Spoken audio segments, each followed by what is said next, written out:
Shalom pemirsa channel Setetes Air Hidup. Kembali lagi dalam acara Air Hidup The Series. Saudaraku, hidup di dunia semakin jahat, semakin keras. Tapi saya mau ingatkan untuk kita semua jangan pernah takut, jangan pernah khawatir menjalani hidup ini. Karena kita punya Tuhan yang luar biasa yang sanggup menjawab doa-doa kita. Takut dan khawatir itu boleh, tapi jangan sampai menguasai diri kita dan cepatlah berbalik kepada Tuhan. Untuk itu, jangan pernah lewatkan channel kami di setiap minggunya. Tonton tayangan ini sampai habis ya. Tuhan Yesus memberkati. Salam Metanoia Meno Peripateum. Saudara, firman Tuhan saya hari ini adalah lanjutan dari firman Tuhan minggu yang lalu.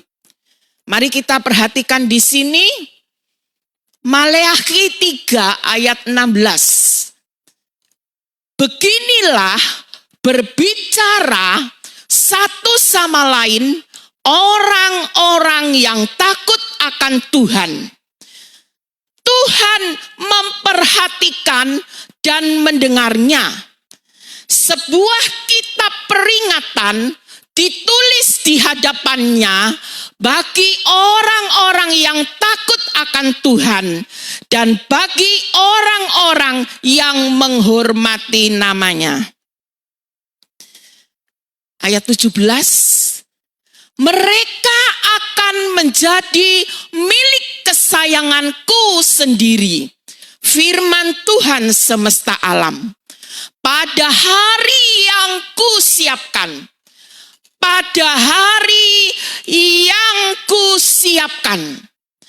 Pada hari yang kusiapkan. Aku akan mengasihani mereka sama seperti seseorang menyayangi anaknya yang melayani dia. Ayat 18. Maka kamu akan melihat kembali perbedaan antara orang benar dan orang fasik, antara orang yang beribadah kepada Allah dan orang yang tidak beribadah kepadanya. Saudara, perhatikan di sini. Pada hari yang disiapkan Tuhan nanti, pada hari yang disiapkan Tuhan nanti akan ada dua kriteria yang akan membedakan, saudara. Akan ada dua kriteria yang akan membedakan. Yang pertama, orang benar dan orang fasik. Yang kedua, orang yang beribadah dan orang yang tidak beribadah. Kriteria yang kedua inilah yang akan saya sampaikan hari ini. Untuk kriteria yang pertama akan saya sampaikan kalau ada jadwal khotbah saya lagi. Karena hal ibadah ini adalah sambungan khotbah saya minggu yang lalu. Dikatakan pada hari yang disiapkan Tuhan nanti akan ada dua kriteria yang membedakan. Satu diantaranya adalah orang yang beribadah dan orang yang tidak beribadah. Saudara, kapan yang dimaksud dengan hari yang disiapkan Tuhan nanti? Kita tidak akan ada yang tahu pasti kapan itu harinya. Tapi Tuhan sudah mempersiapkan hari itu. Plus kriteria yang Tuhan juga siapkan. Dan pagi hari ini kriteria apa itu sudah diberitahukan kepada kita. Sungguh suatu yang luar biasa. Sehingga kita tahu kriteria itu dan kita bisa ikuti kriteria itu. Supaya nanti pada hari yang disiapkan Tuhan, kita termasuk orang-orang yang disayangi oleh Tuhan. Minggu lalu sudah saya sampaikan. Memuji Tuhan, menyembah Tuhan, berdoa, membaca Alkitab, ini dikatakan ibadah. Hal ini dikatakan ibadah. Kalau kita setia selalu menjalankan ibadah, maka hal ini akan membuat kita semakin intim dengan Tuhan. Artinya, kalau setiap hari di rumah kita melakukan hal ini, maka hal ini akan membuat kita semakin intim dengan Tuhan. Kalau kita semakin hari semakin intim dengan Tuhan, maka pasti grafik rohani kita seperti ini. Yang sudah saya sampaikan minggu kemarin, saudara. Kalau kita semakin intim dengan Tuhan, pasti grafik rohani kita seperti ini. Nih, grafik rohani kita akan seperti ini kalau selalu ibadah. Kalau jarang ibadah, grafik rohani kita akan naik turun, naik turun, naik turun, naik turun seperti ini. Tidak stabil. Dan sudah saya sampaikan minggu kemarin, kalau grafik rohani kita naik turun, rohani kita tidak stabil, iman kita juga tidak stabil. Saudara. Keintiman dengan Tuhan yang kita lakukan lewat ibadah kita sehari-hari adalah kebutuhan vital. Saudara. Vital itu sangat penting untuk pertumbuhan kerohanian kita. Saudara, di zaman seperti ini dan di zaman yang akan kita masuki berikutnya, kita tahu masa sukar akan bertambah kesukarannya. Dan yang merupakan kebutuhan vital bagi orang percaya bukan uang. Kebutuhan vital bagi orang percaya adalah keintiman dengan Tuhan. Ini sangat penting, namanya vital, saudara. Sangat penting. Dan ini harus ada dalam kehidupan kita. Tuhan Yesus adalah contoh yang paling sempurna tentang bagaimana dia menjaga hubungan yang intim dengan Bapanya. Saudaraku, di dalam Alkitab banyak sekali contoh-contoh orang yang berhubungan intim dengan Tuhan, orang yang akrab dengan Tuhan. Tapi saya mau ambil satu contoh yang paling sempurna, yaitu Yesus. Dan kita semua adalah pengikut Yesus, murid Yesus. Berarti kalau kita pengikut Yesus, kita harus mengikuti apa yang Yesus lakukan dalam hidupnya. Tuhan Yesus adalah contoh yang paling sempurna tentang bagaimana dia menjaga hubungan yang intim dengan Bapanya. Saudara, 3 kali sehari Yesus berdoa kepada Bapanya. Nanti saudara baca ayatnya. Pagi, Markus 1 ayat 35.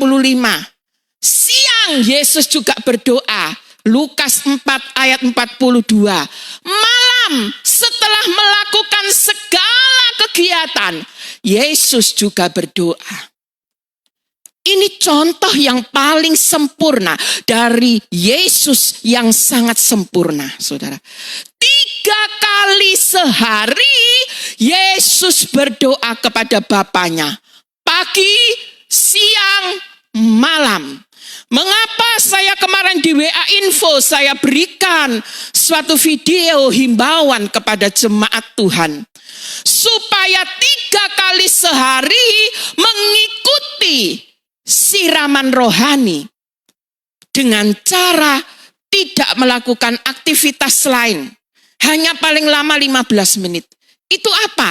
Karena saya ingin menuntun saudara untuk 3 kali sehari mencontoh Yesus melakukan ibadah.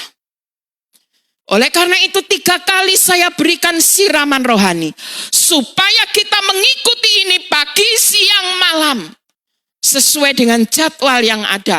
Walaupun mungkin kadang pukul 11 siang saya sudah share itu siraman rohani. Tapi kalau saudara belum sempat, saudara bisa lakukan itu jam 12 istirahat kantor.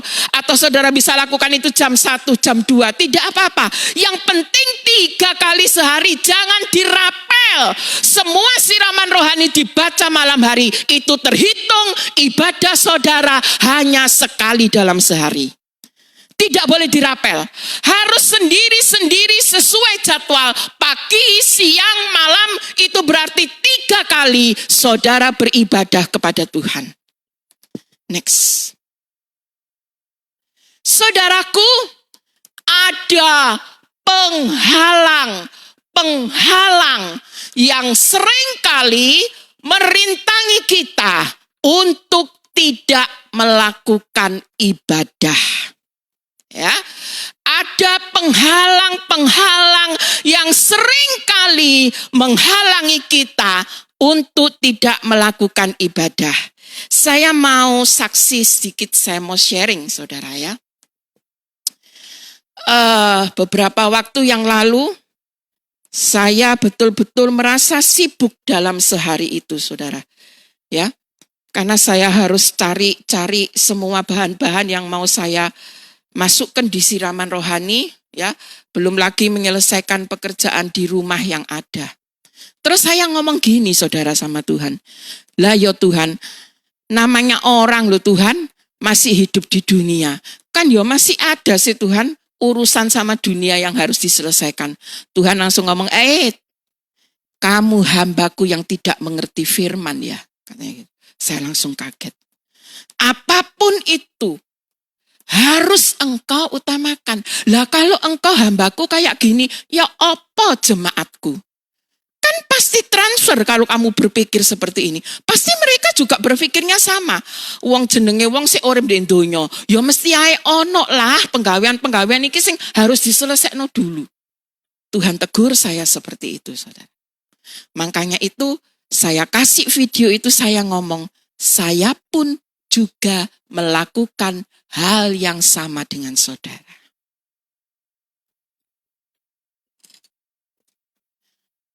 Halangan yang pertama, kita adalah target, saudara. Kata target ini saudara garis bawahi. Kita adalah target serangan iblis yang selalu berupaya menjauhkan kita dari Tuhan. Ayatnya 1 Petrus 5 ayat 8. Saya ingin berbicara tentang target. Saudara, kalau ada seorang sales, target tentunya dia akan cari orang-orang yang belum pernah membeli barangnya. Dia akan cari orang-orang yang belum pernah membeli barangnya sebanyak-banyaknya. Walaupun yang sudah pernah membeli barangnya itu juga tidak lepas dari perhatiannya. Bosnya bilang, bulan ini kamu harus bisa penuhi target 100 orang konsumen baru. Kalau kamu tidak bisa memenuhi target 100 orang konsumen baru, kamu saya out. kita adalah target serangan iblis. Bagi orang-orang yang sudah terbiasa tidak melakukan ibadah sehari 3 kali dalam hidupnya, itu bukan target bagi iblis, karena itu sudah bolone iblis. Tapi yang menjadi target adalah orang-orang yang setia melakukan ibadah 3 kali sehari kepada Tuhan. Itu target yang dikejar-kejar oleh iblis, supaya ibadah mereka berkurang menjadi 2 kali sehari, atau sekali sehari, atau tidak sama sekali. Kita ini target serangan iblis, saudara. Hati-hati, saudara, dengan kata target. Kita ini adalah target serangan iblis. Kalau yang lainnya, yang tidak ibadah, itu bukan target, karena itu sudah masuk wilayahnya dia, saudara. Iblis tahu, saudara. Iblis tahu bahwa ketika kita berdoa, kita berada di hadirat Allah. Iblis tidak suka itu. Dan iblis tahu persis bahwa doa bisa mengubah banyak hal. Nih, saudara. Iblis tahu bahwa ketika kita berdoa, kita sedang ada di dalam hadirat Allah, dan itu iblis tidak suka. Dan iblis tahu persis bahwa doa dapat mengubah banyak hal. Artinya dengan tekun berdoa, pertobatan kita akan semakin bertambah. Iblis tidak suka itu. Makanya kita ini jadi target uber-uberane iblis, saudara. Iblis juga tahu bahwa di dalam doa ada kuasa untuk merubah hidup kita. Oleh karena itu, iblis selalu menghadirkan kepentingan-kepentingan lain yang mendesak agar kita tidak jadi berdoa. Iblis berusaha meyakinkan kita bahwa doa dapat ditunda, sedangkan kepentingan lain tidak dapat ditunda. Nih, saudara, sudah mengerti cara iblis, ya? Dia menyuguhkan hal-hal yang penting dalam hidup kita, dan dia meyakinkan kita bahwa doa itu dapat ditunda, sedangkan kepentingan yang lain tidak dapat ditunda. Halangan yang kedua, kita kurang dapat mengatur waktu dengan baik. Halangan yang kedua, kita kurang dapat mengatur waktu dengan baik. Oleh karena itu, Mazmur 90 ayat 12 mengatakan, ajarlah kami menghitung hari-hari kami sedemikian, sehingga kami beroleh hati yang bijaksana. Doa adalah termasuk salah satu dari aktivitas kita yang harus terjadwal. Jadi saudara setiap hari punya agenda. Saudara setiap hari punya jadwal. Hari ini saya akan lakukan ini. Dan doa atau ibadah ini harus termasuk aktivitas yang terjadwal dalam hidup kita. Harus itu masuk di jadwal aktivitas kegiatan kita sehari-hari 3 kali. Pagi, siang, malam. Sebab kalau tidak terjadwal, ini akan terlewat terus saudara dari hidup kita. Terjadwal aja bisa terlewat kok. Apalagi tidak terjadwal. Jadi ini merupakan salah satu halangan. Saudara bisa catat bahwa ibadah kita pagi, siang, malam itu harus termasuk susunan jadwal aktivitas kita setiap hari. Setiap hari kita harus punya jam ibadah yang tertentu, bukan kalau ada waktu. Ingat, ibadah adalah kebutuhan vital dalam hidup kita. Jadi ibadah bukan kalau ada waktu, saudara. Tapi harus terjadwal, tertentu. Ketika jam ibadah kita hilang, saat itu juga hilanglah kedekatan kita dengan Tuhan.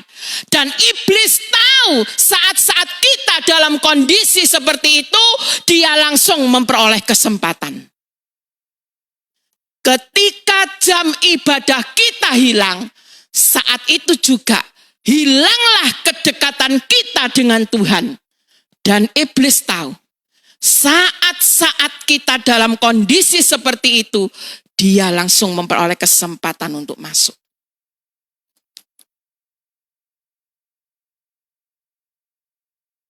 Halangan yang ketiga, adanya berhala dalam hidup kita. Berhala dalam hidup kita. Segala sesuatu dalam hidup kita yang kita tempatkan di atas Yesus adalah berhala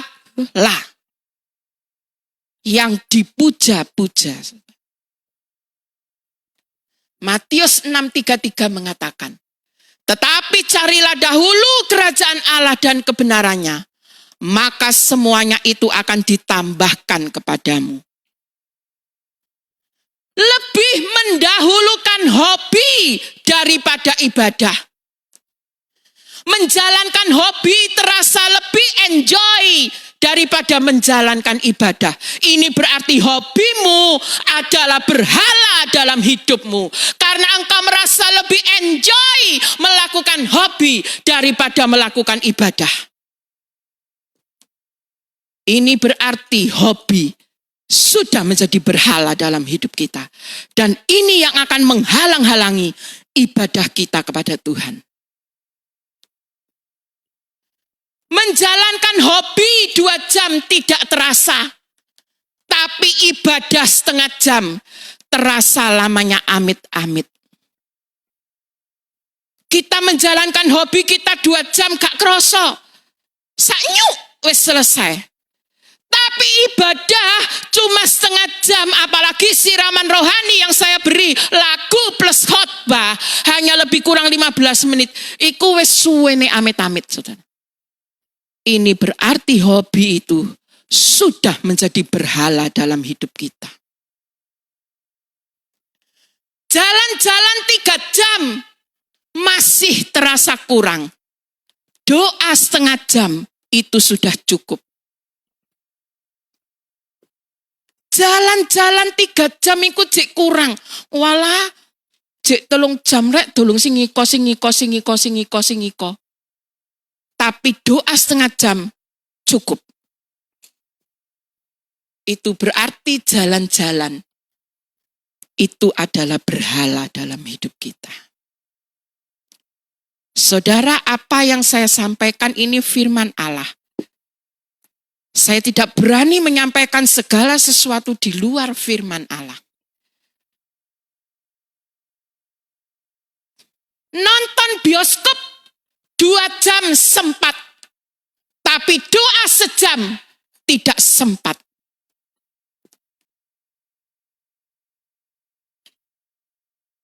Saudara, kalau kita nonton bioskop 2 jam sempat, tapi doa sejam tidak sempat.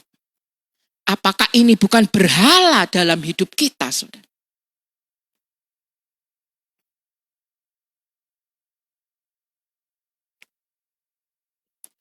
Padahal ibadah itu adalah kebutuhan vital. Kebutuhan penting. Penting di atas hobi. Penting di atas segala-galanya. Ibadah. Saudara, semakin mendekati kedatangan Tuhan nanti, engkau akan semakin merasakan bahwa ibadah benar-benar kebutuhan vital dalam hidup kita. Mungkin sekarang saudara masih bisa menawar hal ini. Tapi nanti semakin dekat dengan kedatangan Tuhan, mungkin engkau bisa 10 kali sehari melakukan ibadah. Karena engkau tahu itu hal vital, saudara. Saudara, orang kalau punya gawe misalnya mau mantu. Orang mau mantu, kurang setahun. Dia hanya cari tempat resepsi, cari hari, cari I.O. dan sebagainya. Tetapi orang punya gawe, kalau sudah kurang seminggu, wah, semakin repot, saudara. Semakin banyak yang belum diselesaikan, ini belum. Demikian juga dengan kedatangan Tuhan. Semakin dekat nanti, tanpa saudara dihimbau, saudara akan merasa perlu ibadah sebanyak-banyaknya. Karena masa sukarnya bukan hanya corona, tapi lebih dari corona, saudara. Saya tidak bisa ngomong masa sukar yang bagaimana, tapi yang jelas firman Tuhan tulis, masa sukar yang tidak pernah terjadi dan yang tidak akan terjadi lagi. Saat itu nanti, tanpa saudara dihimbau, saudara dengan sendirinya akan melakukan ibadah berulang-ulang di rumah. Halangan yang keempat, pekerjaan. Pekerjaan adalah ide dari Tuhan. Dan dari Tuhanlah pekerjaan itu ada. Firman Tuhan memerintahkan agar manusia bekerja dan dari pekerjaannya ia dapat hidup, menghidupi keluarga, memberi bagi pekerjaan Tuhan dan lain-lain. Tetapi pekerjaan telah memperbudak banyak anak-anak Tuhan dan mengalihkan perhatian dari prioritas mereka serta telah menjadi Allah mereka. Dari sebuah penelitian yang dilakukan oleh The Barna Research, salah satu penghalang kemajuan rohani adalah kesibukan dalam pekerjaan. Josh Barna mengatakan, mereka terlalu sibuk, jadwal dan energi mereka terkuras pada pekerjaan mereka. Kadang-kadang saya tidak ngomong orang lain, saya ngomong diri saya sendiri. Kalau saya sehari sudah terlalu sibuk dengan berbagai macam kegiatan termasuk kegiatan pelayanan, energi saya sudah terkuras di situ. Ketika saya beribadah kepada Tuhan, sudah hanya tinggal energi yang sisa.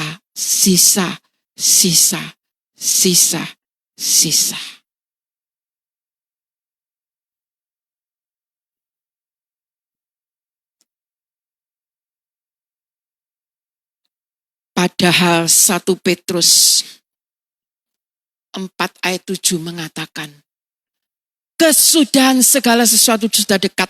Karena itu kuasailah dirimu dan jadilah tenang supaya kamu dapat berdoa. Jadilah tenang supaya kamu dapat berdoa.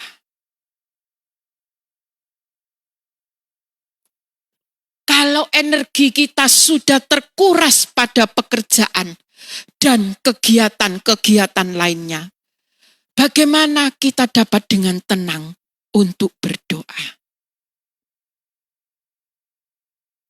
Saudaraku, sekali lagi saya tekankan, ibadah adalah kebutuhan vital yang harus kita perhatikan dan lakukan dalam hidup kita setiap hari.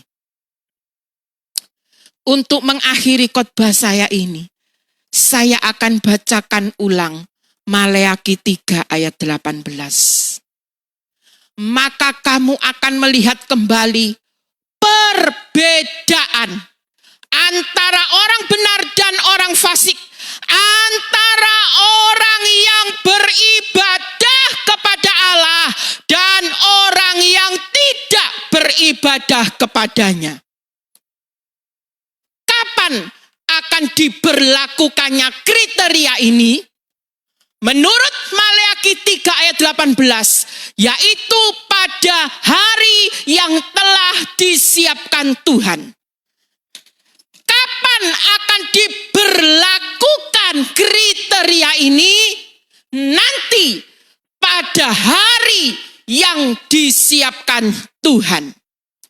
Jadi agar kita dapat termasuk kriteria yang beribadah, maka mulailah dari sekarang untuk rajin beribadah kepada Tuhan setiap hari.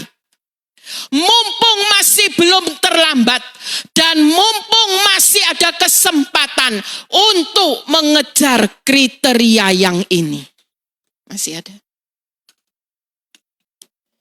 Saudara, hari-hari ini adalah kesempatan bagi kita untuk mengejar kriteria ibadah ini.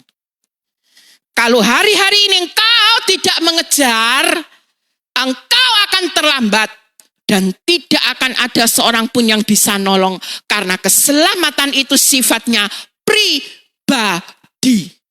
Bukan per kakak, tapi pribadi, per KTP, saudara. Keselamatan itu. Jadi kalau mulai sekarang kita sudah masuk mengejar kriteria ibadah ini, kita akan masuk pada hari yang disiapkan. Maleakhi mengatakan kita akan termasuk orang-orang yang disayang oleh Tuhan. Amin. Tuhan memberkati.